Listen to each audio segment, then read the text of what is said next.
तो दोस्तों कैसे हैं आप सब। बहुत दिनों के बाद मिल रहे हैं। थोड़ी प्रॉब्लम चल रही थी, लेकिन एक बार हम लौट आए हैं। तो 12th क्लास का शुभ आरंभ करने जा रहे हैं। 12th क्लास के पहले चैप्टर रिलेशन एंड फंक्शन से। तो ये क्या होता है रिलेशन, कार्टेशियन प्रोडक्ट क्या होती है, ऑर्डर्ड पेयर क्या होते हैं, ये टाइप्स ऑफ रिलेशंस कितने होते हैं, reflexive relation, symmetric relation, transitive relation और पहली एक्सरसाइज के कुछ क्वेश्चन आज इस वीडियो में डिस्कस करेंगे। तो स्वागत आप सभी का आपके अपने channel mathematics by Mohit Sharma में। तो दोस्तों बिना टाइम वेस्ट किए शुरू कर देते हैं आज की वीडियो। तो आज की वीडियो का टॉपिक है हमारा रिलेशन एंड फंक्शंस की पहली एक्सरसाइज का इंट्रोडक्शन। तो पहली एक्सरसाइज के इंट्रोडक्शन में हमें तीन चीजें सीखनी होंगी। पहला होता है हमारे पास रिफ्लेक्सिव रिलेशन, दूसरा होता है हमारे पास सिमेट्रिक रिलेशन और तीसरा होता है हमारे पास ट्रांजिटिव रिलेशन। तो ये टाइप्स ऑफ रिलेशन होते हैं। तो टाइप्स ऑफ रिलेशन से समझने से पहले आपको एक रिलेशन समझना होगा कि इस रिलेशन का असली मतलब क्या होता है, कि क्या होता है रिलेशन।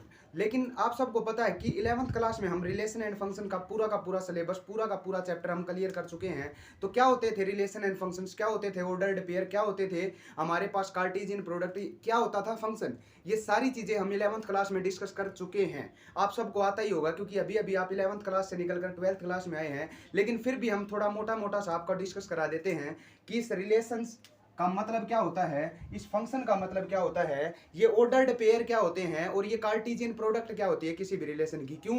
क्योंकि आपको रिलेशन समझने से पहले आपको ऑर्डर्ड पेयर और कार्टेशियन प्रोडक्ट का पता होना चाहिए। क्योंकि रिलेशन क्या होता है, हमारी कार्टेशियन प्रोडक्ट का ही एक हिस्सा होता है हमारे पास। तो सबसे पहले हम क्या सीखते हैं, कार्टेशियन प्रोडक्ट सीखते हैं। जैसे हमारे पास कोई ए सेट मौजूद हुआ, ए और बी, और हमारे पास कोई बी सेट था जिसमें एलिमेंट थे एक्स और वाई।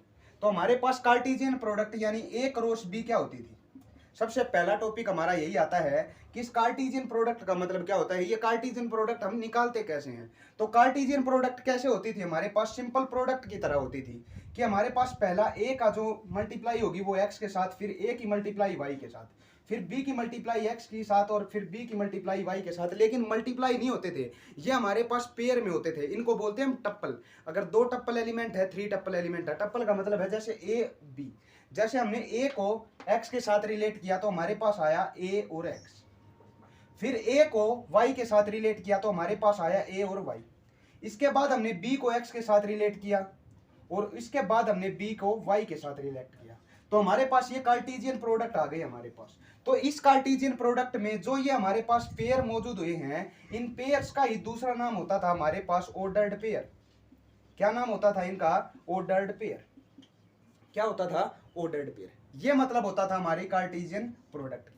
इसके बाद चलते हैं हमारे सबसे इंपॉर्टेंट टॉपिक की तरफ, रिलेशन की तरफ। तो रिलेशन भी आपको मैंने हमारी जो 11th क्लास की वीडियो थी रिलेशन एंड फंक्शन की, उसमें मैं आप सबको बता चुका हूं। अगर वीडियो देखी होगी तो पता होगा, लेकिन अगर नहीं देखी हो तो हम एक बार फिर डिस्कस करते हैं इस रिलेशन को कि इस रिलेशन का असली मतलब क्या है। तो रिलेशन को समझने के लिए हम एक एग्जाम्पल लेते हैं, उसके माध्यम से आपको पूरा का पूरा क्लियर हो जाएगा कि इस रिलेशन का मतलब क्या होता है। तो रिलेशन का मतलब समझने के लिए हमने दो सेट ले लिए। हमारे पास एक सेट है ए जिसमें एलिमेंट है हमारे पास, एलिमेंट क्या, हम एक बंदे ले लेते हैं हमारे पास। जैसे हमारे पास है सूरज, दूसरा है हमारे पास मनोज, तीसरा है हमारे पास राकेश। ये हमारे पास तीन एलिमेंट हैं किसमें? सेट ए में।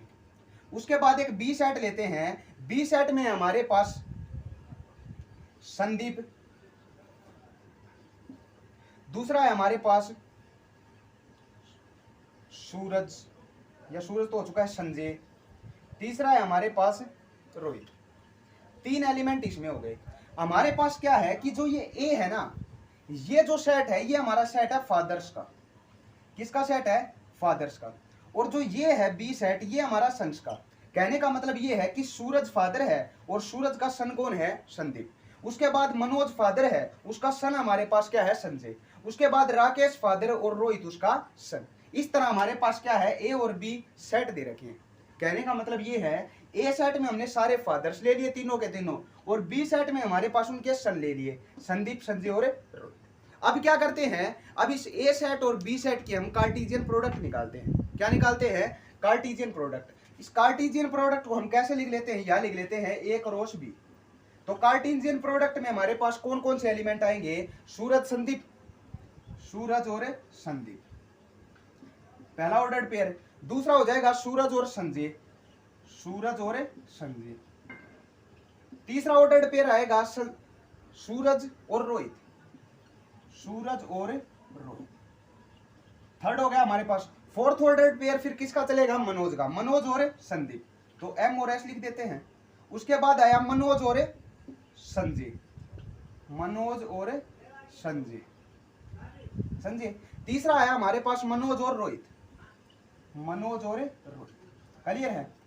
फिर आई बारी किसकी, राकेश की, तो पहला आ गया राकेश और संदीप, दूसरा आया राकेश और संजय, और तीसरा आया राकेश और रोहित, क्लियर है आपके पास। ये हमारे पास कार्टेशियन प्रोडक्ट हुई। तो अब आता है असली राज हमारे पास कि ये रिलेशन का क्या मतलब होता है। अब हमने क्या कर दिया, एक रिलेशन ड्रा किया, और उस रिलेशन में हम क्या लेंगे, फादर और सन। एक कंडीशन दे दी कि हमारे पास क्या होंगे इस रिलेशन में, फादर और सन आएंगे, बस फादर एंड सन्स।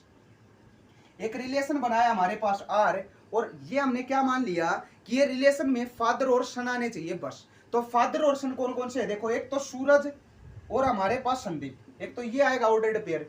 दूसरा क्या होगा, मनोज और संजय, क्योंकि फादर और सन तो यही है। इन दोनों में क्या रिलेशन है, सूरज और संजय, हमें पता ही नहीं क्या है, क्यों, क्योंकि संजय किसका बेटा है, मनोज का बेटा है, सूरज का नहीं, तो हमें इसके रिलेशंस का पता ही नहीं है। दूसरा हमारे पास रिलेशन क्या आएगा, मनोज और संजय का, मनोज और संजय। तीसरा रिलेशन किसका आएगा, राकेश और रोहित का। तो इस रिलेशन में हमारे पास कौन कौन से एलिमेंट आएंगे, 3 एलिमेंट आएंगे। पहला आएगा सूरज और संदीप, दूसरा एलिमेंट आएगा हमारे पास कौन, कहा गया ये रहा, मनोज और संजय, और तीसरा एलिमेंट आएगा हमारे पास राकेश और रोहित। तो ये मतलब होता है रिलेशन का कि एक दूसरे से वो रिलेट किस तरह है। तो रिलेशन क्या होता है, हमारा कार्टेशियन प्रोडक्ट का ही एक सबसेट कह सकते हैं। कार्टेशियन प्रोडक्ट का ही हमारे पास एक हिस्सा होता है क्या, रिलेशन। कि कार्टेशियन प्रोडक्ट्स में कुछ कंडीशन लगाकर हम रिलेशन बनाते हैं। जैसे हमारे पास इसमें क्या कंडीशन लगाई थी कि इस रिलेशन में सिर्फ वही एलिमेंट आएंगे, सिर्फ वही आएंगे जो फादर और सन हो। तो ये मतलब होता है हमारा किसका, रिलेशन का। बात समझ में आई, रिलेशन क्या होता है।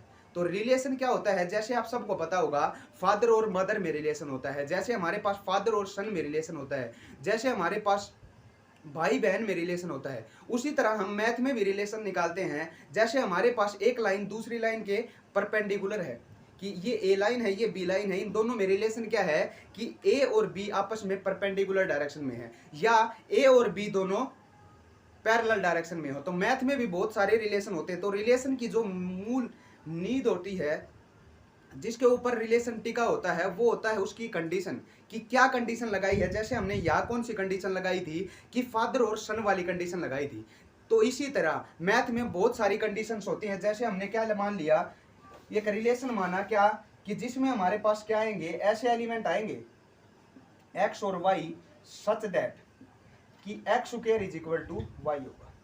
ये हमारे पास कंडीशन लगा दी, और x बिलोंग करेगा ए सेट में से, y बिलोंग करेगा बी सेट में से। तो बहुत सारी कंडीशंस होती हैं मैथ में, जिस तरह हमारा रिलेशन बनता है। तो ये तो थी हमारी 11th क्लास तक की बात कि ये रिलेशंस क्या होती हैं, कार्टेशियन प्रोडक्ट क्या होती है, ऑर्डर्ड पेयर क्या होता है। उसके बाद चलते हैं 12th के पहले टॉपिक की तरफ, जो हमारे पास आते हैं टाइप्स ऑफ रिलेशन। तो टाइप्स ऑफ रिलेशंस क्या होते हैं, किस तरह हमारे पास क्वेश्चन टाइप्स ऑफ रिलेशन से बनते हैं। तो चलते हैं हमारे टाइप्स ऑफ रिलेशन की तरफ।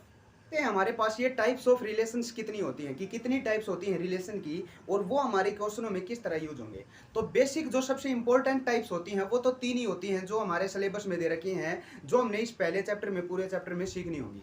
हमारे पास 3 होती हैं, जिसका नाम होता है, एक तो होता है हमारे पास रिफ्लेक्सिव रिलेशन, दूसरा होता है हमारे पास सिमेट्रिक रिलेशन, और तीसरा मोस्ट इंपॉर्टेंट ट्रांजिटिव रिलेशन। तो सबसे पहले बात करते हैं, हमारे 3 टाइप्स हो गई। पहला आ गया हमारे पास रिफ्लेक्सिव, दूसरा आ गया हमारे पास सिमेट्रिक, और तीसरा आ गया हमारे पास ट्रांजिटिव, जो सबसे इंपॉर्टेंट होता है। अब बात करेंगे इन तीनों रिलेशंस के बारे में। तो 3 रिलेशन तो हमारे पास क्या होते हैं, जो मोस्ट इंपॉर्टेंट सिलेबस में दिए होते हैं। वैसे इस जो रिलेशन हमारे पास होता है, इस रिलेशन की 2 टाइप्स और होती हैं। पहली होती है हमारे पास एम्प्टी रिलेशन, और दूसरा होता है यूनिवर्सल रिलेशन। तो पहले इन 2 टॉपिक्स को क्लियर कर लेते हैं, ताकि आपका एक भी कंसेप्ट बाकी ना रह सके। ये 3 तो हमें सीखने ही होंगे, क्यों, क्योंकि इनके ऊपर तो हमारे पूरे के पूरे क्वेश्चन डिपेंड करते हैं। लेकिन उनसे पहले एक 2 रिलेशन और सीख लेते हैं। पहला होता है हमारा एम्प्टी रिलेशन। तो पहले बात करते हैं एम्प्टी रिलेशन की, कि इस एम्प्टी रिलेशन का मतलब क्या होता है। तो आप सबको पता है एम्प्टी का मतलब जीरो, जीरो का मतलब कुछ नहीं। एम्प्टी तो ऐसा तो कुछ हो ही नहीं सकता, क्यों? क्योंकि रिलेशन में एक ना एक एलिमेंट तो हमारे पास जरूर मिलेगा। जैसे आप सबको मैंने अभी बताया था कि रिलेशंस क्या होता है, कार्टेशियन प्रोडक्ट का कुछ पार्ट होता है। तो कार्टेशियन प्रोडक्ट ऐसा तो हो नहीं सकता कि कार्टेशियन प्रोडक्ट हमारे पास एम्प्टी हो, नहीं, कुछ ना कुछ जरूर मिलेंगे।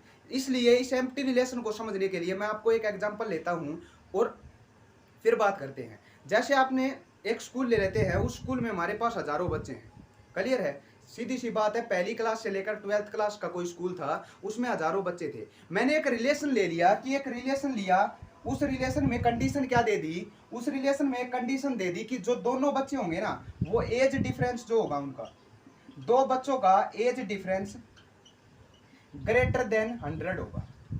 क्या होगा? Greater than 100। कोई भी दो बच्चे लेंगे, उन दो बच्चों की एज का जो डिफरेंस होगा वो ग्रेटर देन 100 होना चाहिए। वो बच्चे इस रिलेशन के अंदर बिलोंग करेंगे, वो बच्चे इस रिलेशन के अंदर आएंगे। क्लियर सी बात है। तो अब देखो इस रिलेशन में क्या कोई बच्चा आएगा? क्योंकि चाहे आप पहली क्लास और एक 12th क्लास का बच्चा ले लेना, उनकी भी एज डिफरेंस मैक्सिमम 10 से 11 या 20 वर्ष 30 वर्ष कितना भी हो जाए, लेकिन सीधी सी बात है ग्रेटर देन 100 तो होगा नहीं। क्यों? क्योंकि चाहे नर्सरी और एक 12th का बच्चा ले लेना, उनमें भी एज डिफरेंस 10 से 11 साल का ही मिलेगा, इससे ज्यादा नहीं। तो ग्रेटर देन 100 की बात है, तो सीधी सी बात है कि जो हमारा ये रिलेशन होगा उसमें कोई भी एलिमेंट नहीं आएगा, कहने का मतलब फाई होगा। ऐसे रिलेशंस को हम क्या बोलते हैं? एम्प्टी रिलेशन बोलते हैं। और इससे बिल्कुल अपोजिट एक रिलेशन होता है हमारे पास, जिसका नाम होता है यूनिवर्सल रिलेशन। इस यूनिवर्सल रिलेशन का मतलब क्या होता है? अब यूनिवर्सल का मतलब होता है कंप्लीट, कि जितने सब कुछ उसके अंदर आ जाएंगे। जैसे सिर्फ एक साइन बदलने से जो हमारा एम्प्टी रिलेशन है वो यूनिवर्सल रिलेशन में चेंज हो जाता है। कैसे? कि अब इसने ग्रेटर देन दे रखा था ना, अब लेस देन कर लो, कि जो एज डिफरेंस होगा दो बच्चों का वो 100 वर्ष से कम होगा। अब सीधी सी बात है, चाहे एक नर्सरी का बच्चा ले लेना, चाहे एक 12th का बच्चा ले लेना, उन दोनों का एज डिफरेंस लेस देन 100 ही होगा, चाहे 10 वर्ष या 11 वर्ष। तो सारे के सारे उस स्कूल के बच्चे इस रिलेशन में बिलोंग करेंगे। अब जो हमने ये रिलेशन बनाया है, पूरा का पूरा स्कूल अब इस रिलेशन में आएगा। क्यों? क्योंकि कोई भी स्कूल के दो बच्चे उठा लेना, आपका दिल करे वो, उन दोनों की एज का डिफरेंस लेस देन 100 होगा। क्यों? क्योंकि या तो 10 साल या 11 साल, लेस देन 100 होगा, सीधी सी बात है।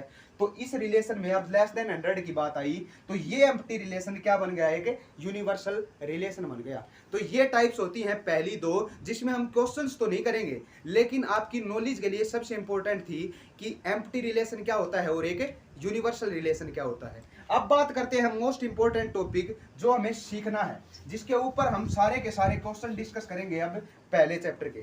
उसका नाम है हमारे पास पहला आता है रिफ्लेक्सिव रिलेशन। तो अब रिफ्लेक्सिव रिलेशन हर एक को एग्जांपल के साथ सीखेंगे, ऐसे नहीं कि फॉर्मेलिटी करके आपको भगा दिया, नहीं। हमारे चैनल पर बिल्कुल कंसेप्ट अच्छी तरह आपका क्लियर होगा। तो वीडियो अच्छी लग रही हो तो वीडियो को लाइक कर दे और हमारे चैनल को सब्सक्राइब कर दे। तो अब चलते हैं पहले रिलेशन की तरफ, जिसका नाम है हमारे पास रिफ्लेक्सिव रिलेशन। तो बात करते हैं अब रिफ्लेक्सिव रिलेशन की। तो इस रिफ्लेक्सिव रिलेशन का मतलब क्या होता है?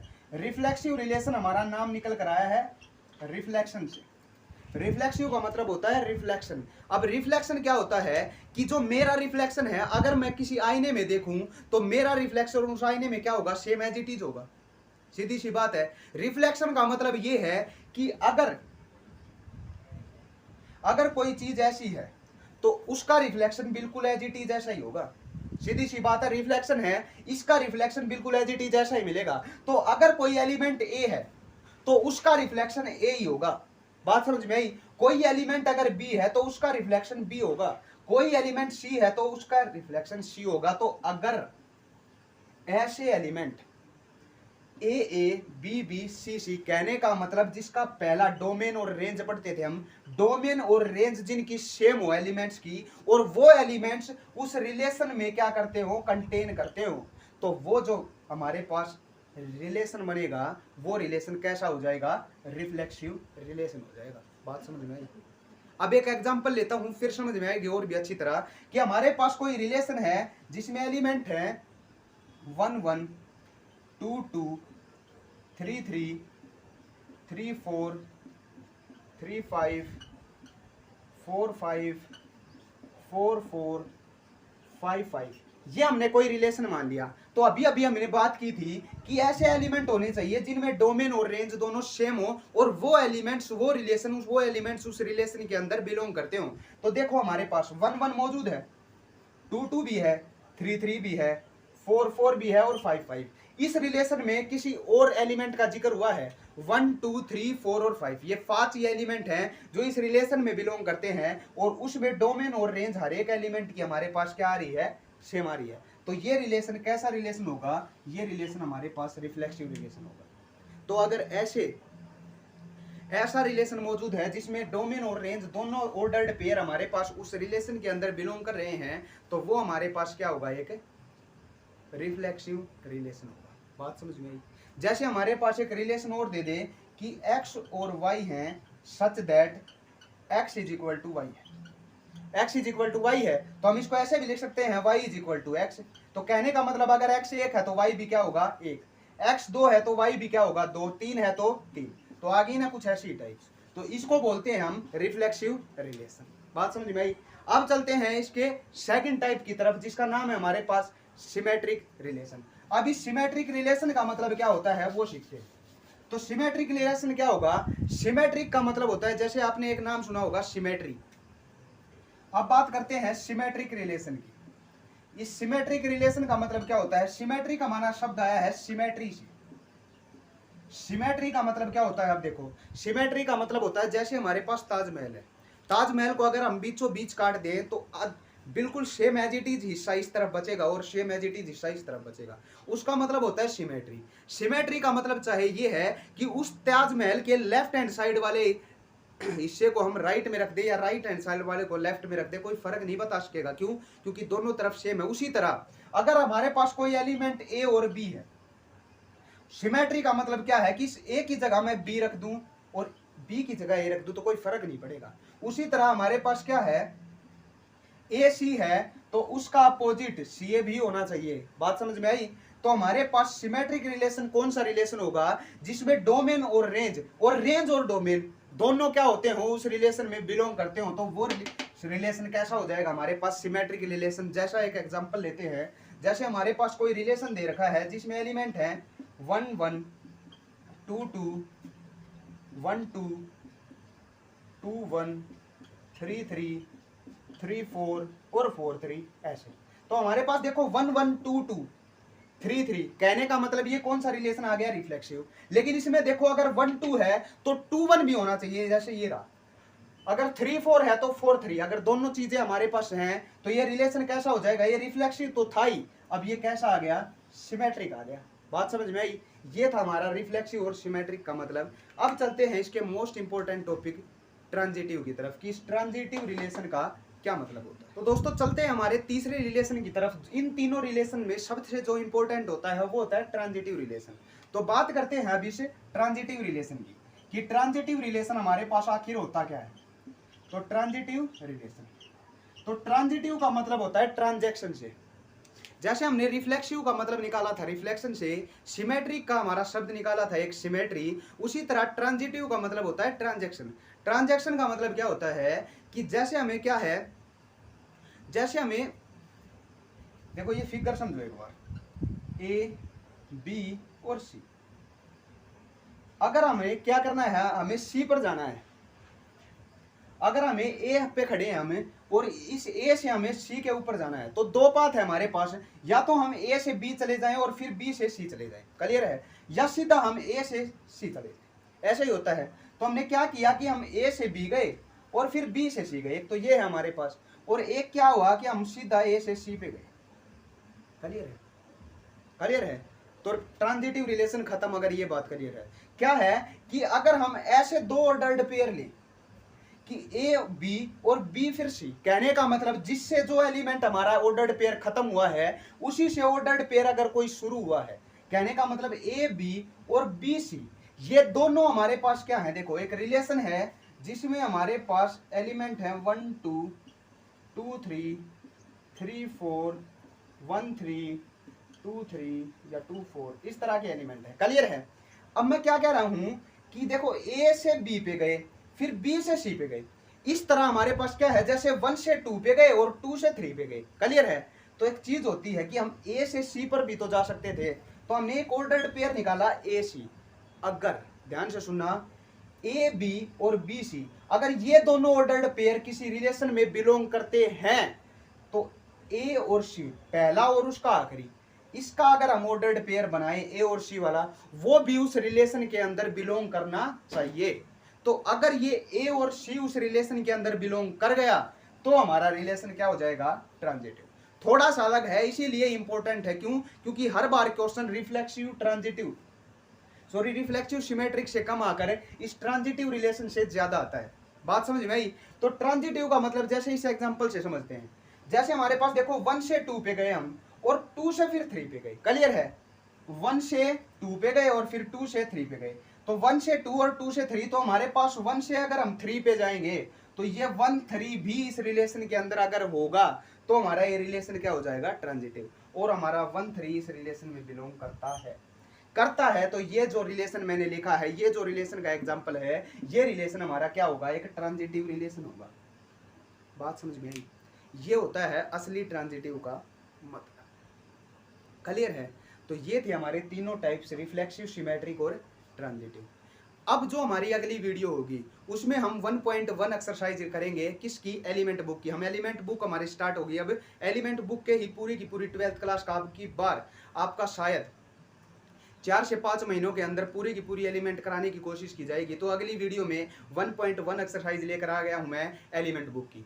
तो चैनल को सब्सक्राइब कर लो अगर नहीं किया हो तो, क्यों, ताकि जल्दी से जल्दी आपको हर एक नोटिफिकेशन मिलता रहे कि ये एक्सरसाइज आई है, ये कंसेप्ट आया है, ये हमारा। और एक क्या होगा, एक सीरीज की तरह चलेंगे, ऐसे नहीं होगा पहला चैप्टर कर लिया फिर 5वां फिर 7वां फिर 10वां फिर दूसरा, नहीं, पहला चैप्टर उसके बाद दूसरा फिर तीसरा। पहला चैप्टर जब तक खत्म नहीं होगा तब तक दूसरा चैप्टर हम शुरू नहीं करेंगे। तो आज के लिए इतना ही। अगर इस reflexive, symmetric, transitive, relation, ordered pair, Cartesian product, empty relation, universal relation, इन चीज़ों में कहीं भी दिक्कत आपकी रह गई हो तो आप कमेंट करके बता सकते हैं। आपकी वो दिक्कत अगली वीडियो में सबसे पहले क्लियर की जाएगी। तो आज के लिए इतना ही, मिलते हैं नेक्स्ट वीडियो में 1.1 एक्सरसाइज के साथ।